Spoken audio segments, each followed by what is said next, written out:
Hi, everyone. Kumar Datatrain here with Meridian Point, and back for another episode. This one is live. I'm joined by with Jeff Giesen. I hope I'm saying his name right. He's an engineering leader and agile transformation practitioner who built and led teams of release-trained engineers, so teams of teams. He's taught the Scaled Agile framework courses in his career, and has driven enterprise scale transformation. And then the layoffs came. Like thousands of transformation professionals, I was one of them. I was laid off and looking for work as well. Jeff found himself on the other side of disruption. And here's what makes Jeff's story different. He didn't wait for the next role to appear. He leaned into his real estate background, his real estate development business that he'd been building since 2011. And so pivoted from small multifamily investing to ground up townhome construction. So now he's got several units nearing completion, and the real estate market is shifting under his feet. So Jeff is navigating what I call the trough of disruption, right? That space between what was and what's next. And so we're going to talk about what it actually feels like to be in the middle of that. So Jeff, without further ado, welcome to the show. Thanks so much for being here and being willing to share your story, right? Yeah. Hi, Kumar. Thank you so much. I do appreciate the opportunity. Yeah, awesome. All right. So you described watching layoffs happen every 6 months at your company since COVID, and then your group got hit, right? And I'd like to start there, not to dwell on it necessarily, but because the audience, I think that people will resonate. They need to hear what pivot point actually feels like, from someone living it. Sure, absolutely. So, the company I worked for, we were in the travel reservation space. We brokered travel reservations between travel consumers and travel providers, suppliers. And with COVID, obviously, airline travel went flat, and so we struggled. And we were down to 3 days a week during COVID working. And, it took a long time for that to come back. And throughout that recovery period, the company, was forced to do some layoffs on a regular basis. So it wasn't uncommon to have these things happen, maybe once a year or more frequently. And eventually the team that I was part of got hit. And so I don't know that I was expecting it, but it wasn't an really large surprise. Let's put it that way. Found myself without a job. The company, had gone through a scaled agile transformation, and some of that, was looked at as maybe too much overhead. And so the organization I was part of kind of got hit. It was a fairly large impact. So interesting. Yeah, I was a victim of that as well. And I'm wondering what your take on this is. In times of disruption like that, COVID hitting causes major disruptions to every industry. You would think that being an agilist would help a company survive that kind of disruption. What are your thoughts there, and why that is or isn't it obviously wasn't the case, because I was laid off, you were laid off, a bunch of people were laid off. But why aren't people thinking of agilists, people, the transformation skill as being needed in times like that? Yeah, that's a great question. And I don't know that I have a perfect answer. The industry we're in, the travel industry, heavily driven by the airlines, what the airlines want. So it's kind of a tough business to be in from that perspective. It's a slow moving business. And so our scaled agile transformation was certainly helping us, but I think the company had its hands tied in certain things and ways they could operate. And I think that was part of the fact that the agile transformation, while it helped the company quite a bit, I don't know that it really got us to where we really needed to be. And so I think it started just looking like overhead at that point. We did a pretty standard and full implementation of scaled agile, and there are people that look at that and can say, hey, there's a lot of overhead roles and activities in there if you're not working them correctly. And I think that's what happened here. So while, like I said, we did see changes and we did see improvements in our ability to deliver. we didn't see them as readily and as largely as I think would have helped, prevent something like that. Yeah, I guess that's the real key with any kind of transformation, whether it's agile or digital or whatever, is that you have some clear outcomes defined and you're measuring all along the way, right? So transformation isn't so much, I would say, an end state. Would you agree? It's more of a journey. Absolutely. Yeah. Without a doubt, there is no end game, right? Yeah. It's constant improvement, constant looking at what you're doing, constantly looking at the market, constantly looking at your products, very iterative. Yeah. Yeah. So, so you're laid off, and I want to pivot to your other line of work. You'd been investing in real estate for years before the layoff, and when you lost your job, you sort of like, okay, I'm going to put more time and effort into this real estate business. And it wasn't just investing in real estate. You went into construction, right? You're building homes. Tell us about that. What drove that decision? Yeah. So, 2011, I bought a rental property and I managed that, just in my spare time, and that was going very well. I mean, it was kind of easy to do that in the 2010s, Hmm. especially in Denver. And I bought that, was managing that, and all around the neighborhood that my duplex was in, there were scrapes going on, homes being scraped, and they would build these large duplex homes, 3-story homes with rooftop decks, and they sold them for huge dollars, during that time period. What I liked about it is the creation. I would watch these things go up, and I'd say, "Wow, I wish I could do that." But with a full-time job, I'm not, a general contractor. How do I do something like that? Well, right before the layoffs happened, I started getting kind of back into some of the networking and some of the networking groups that I had been going to earlier in that journey, and found somebody who actually did that. We're kind of a one-stop shop, and they would find land, they would entitle it, they would put a design together, build it. And so I started working with that company. So I'm still not a GC. I'm not out there swinging hammers. I'm not out project managing, the efforts. I've got someone that's doing that. But what that did is it enabled me to start doing something like that. And so that's what kind of kicked me into that. Interesting. So, and is Yeah. that something you're still doing now? I am. I've got 8 units that are to be ready here in August, end of August, beginning of September timeframe. Interesting. Okay. And so where's the disruption there? Is it just the market is softening? Is it or dying or what? I remember in our prep conversation you saying that you feel like it's not sustainable. Yeah, no, everything's softening, especially here in Denver. We're a very expensive market. Homes probably are overpriced. Interest rates are certainly a factor. That was a shock going up to where they are today, and I think that's preventing some things. But I've had some other units that did come up, got completed and were for sale, and we did things like offering rate buy downs for those units, and those didn't work real well. So it's not just a function of rates, in my opinion. I mean, we're all, the whole industry is talking about, well, we need rates to come down, and that would be great. I think that would help. That might unlock some of the people that are, just sitting on their 3% interest rates and hanging out. But I think there's more to it. I think the prices are high. I think everything's more expensive. And so it's, maybe a perfect storm. We've got all the unrest, politically and geographically and things like that. So I think there's a lot of things playing into it. But bottom line is everything's softened, and the investments that I've made have just been elongated. We've had to pivot. So builds, construction, to sell homes, we're not selling them. So we convert those to rentals. And so we're not renting. Okay. And so while we sit and we wait till the numbers are good enough to sell. So the investments you make sometimes don't return when you expect. Right. And that's kind of where I've been caught up in. Yeah, interesting. So at least you're pivoting. There's a way to pivot and at least recoup some of the investment that you've made, or pay the expenses at the very least, right? Yeah, absolutely. And there, construction isn't the only thing. I mean, there's, construction is, one-time hits of income, right? That's when they sell. And there's generally cash flow out until that point.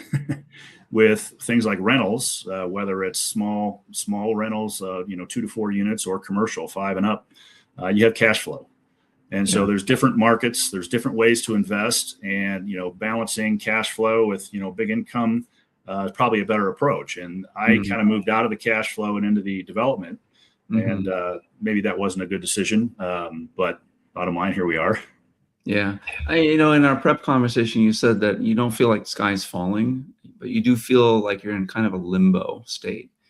What does that limbo state feel like? What has it really taught you?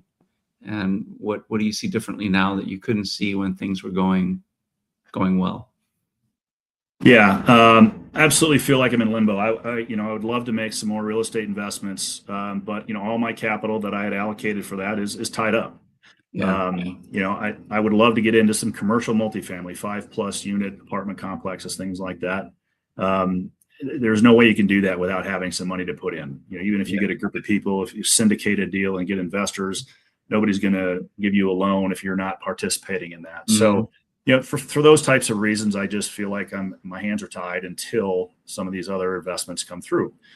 And it doesn't feel good. But it's taught me, I guess, to trust just in life.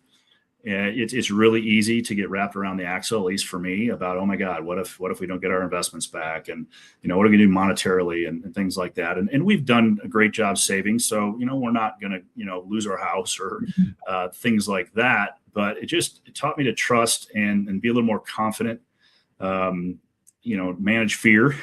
Again, you can just really get yourself going if you'll allow it to. So those are the things that it's taught me just from a personal perspective. Those are good lessons. So how do you apply what you've learned, right? And these are two totally different, at least on the surface, totally different industries, right? So helping organizations become more adaptive and responsive as an agile transformation expert. And then the real estate thing, it's sort of applying some of those lessons, I would think, on how you manage your investments and manage the building of these homes, sort of building relationships with people to partner with. How are you applying those lessons to the situation you're in now? So initially, there's, since I am, mostly hands off on these builds, I'm not in there and I'm not within these companies saying, hey, we could be more efficient in the way we're managing these projects or, things like that. But from a relationship perspective, absolutely. When I came across this company, I vetted them. I worked through all my networks, in the real estate area and, made sure the quality of the folks were there. I built the relationships with the people at the company, and that has helped me immensely. And now when, we've got this sort of industry and builders are struggling, and I watch these companies, work through all this, is very impressive. And so I think I did a good job of building those relationships. So, that goes into any industry, right? Not just a technical transformation, right? So that is probably one of the bigger ones. I can sit and look, as a third party and say, wow, I think we probably could have managed, this part of the construction process a little better when there was some misses there, things like that. But that's completely third party. I don't fully understand the ins and outs of being on the ground on a construction project day in and day out. So that's just me thinking I'm a smart guy and and could improve things. But construction industry is a lot different, with all the cities and counties and the regulations and the permitting, and it's a different beast than just managing a technology project. Right. And probably best to left to the experts that have been doing it for a while. Yeah. Although, for me, it would be a curiosity factor. How does it work, and how do these people do their work in a way that still complies with the regulatory side of things, but they still make money at the end of the day. So I want to go back to sort of your pivot and also your search. What are you doing now in terms of? I guess your capital's tied up. You've got some rental properties, but you're not able to advance. You're not able to do some of the things that you want to do in the real estate side. What about on the transformation side? Are you looking for work, and if so, how's that going? Yeah. So when the layoffs first hit, it was in September, and I knew at that point in time, all right, I'm gonna take this opportunity. End of the year isn't the best for looking for a job, and I'm gonna just kind of hang out through the end of the year and pick things up at the beginning of the year. And during that time, I was starting to build the development pipeline. And then into the next year, I took some time to volunteer with Habitat for Humanity and became a core volunteer. So I was out swinging hammers and helping them do their thing and doing that regularly, which I enjoy doing. But then as I got my pipeline established, and my intent was never to leave technology per se. I didn't quit the company. They quit me, and so I did start looking for some work. Kind of really lightweight. But then last year, I started getting in a little more heavily. It's like, all right, it's time to go back. These investments are done. My hands are tied. And I'm not a guy that can just sit around and do absolutely nothing. And so, the market has certainly, the transformation and the technology market has certainly changed a bit. And so I've been looking and working on that, and it's difficult. I've had a difficult time. Let's put it that way. What are you seeing as the primary drivers now, or the changes, I guess, from say 10 years ago or even 8 years ago before the pandemic?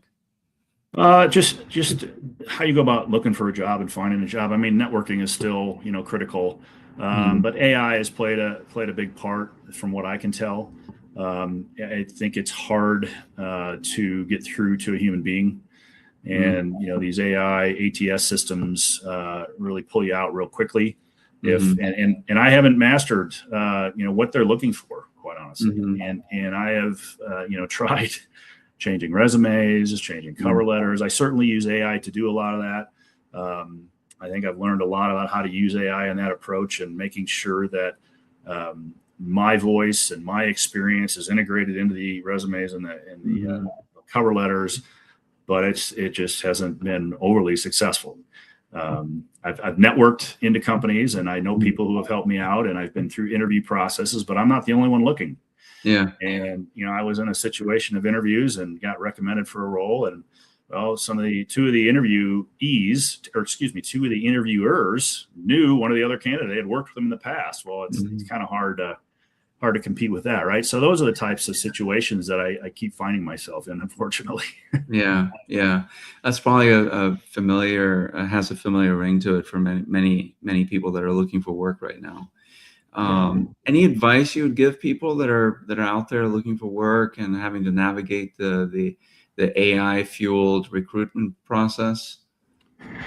I don't know that I have advice on the AI aspect of it, to be honest. I've mainly found jobs networking. And I think the networking is still huge. And, reaching out to the people that letting them know what you're looking for and that you are looking, that's going to go a huge way, I think. I think, there's always the advice of, all right, pick 10 companies and go just research them and dig into them. And in all honesty, I haven't really done that. And I don't know if that would make a difference in this market or not. But mainly I do send out just the cold call resumes just to see if something hits. But otherwise, I still try to reach out to my network contacts. And I'm with you. I think the networking thing is where I found my work, over the last 20 years is just the people I know and the people they know. And that's how I have tried to crack the ATS code as well, like you have. And it's a hard nut to crack, really, because I'm not really sure I'm not sure what it's looking for. And there's probably thousands of resumes that come in for 1 or 2 jobs or 3 jobs. And so I don't know what that selection process looks like. And like you, I've also tried to use AI to enhance that process. And it's not always been, it hasn't been successful, because when I was looking, it didn't work. Yeah, no, I can't imagine as a hiring manager in the past, I can't imagine getting 3,000 resumes, for a role. What do you do with that? So I get the other side of it. But I don't know that where we're at is necessarily working. But, and then, I'm not, an expert in everything, and I'm not perfect, and but I've got a lot of solid experience, and it's hard to think, well, I can read a job description that just it's written for me and my background, and yet it's nothing, right? Yeah. So Yeah. Yeah. It's a weird thing for sure. yeah, exactly. So I'd like to close with where you're headed. Not necessarily a polished answer. Just what are your thoughts? Where you're headed from here on out? Great question. I ask myself that a lot. I've always enjoyed the technology. I've enjoyed solving problems for people and helping people, and that's been my career. So I would love to get back into some roles there. But I'm not limiting myself to that. If something popped up in real estate that was just kind of a tangent to the types of skills I have in program management, for instance, I would go do that. Mm-hmm. I've thought about starting something, but I don't know that I had a passion that just grabbing me and saying, here's what you should go run and do. So I guess I remain open in my brain. I continuously try to learn more about AI and where that's going. I attend real estate networking events. I keep up to date with technology, and I just leave myself open to, all right, what's, an opportunity is going to present itself. That's it. So that's kind of where I'm at, really. It's, I feel sometimes like I'm maybe wandering a field as opposed to having a direction. And so that is frustrating at times for me, but I just keep, working on both of these fronts and see what comes up. Yeah, no, I think that's a good enough approach. I mean, although there is this notion that having a focus in one area and putting all your efforts behind it often yields a better result. Yeah. But there's also the school of thought that having options is a good thing because you don't know what's going to hit, right? Right. Absolutely. And so it's maybe finding that balance between the two approaches that, and with AI, maybe you can do both and feel like you're focused on both of them. Certainly. To sort of help you in that in that cause. Well, I don't have any other questions. Anything else you'd like to share with this audience before we sign off? I don't think so. I mean, I've appreciated the opportunity and hope it was helpful for anybody listening. And feel free to reach out if you've got any questions on real estate, or certainly if you've got anything you think I might be good at helping you with, let me know. All right, sounds good. Well, thank you so much for joining, and thanks for those of you who joined and attended. We will see you in a couple of weeks. Bye-bye.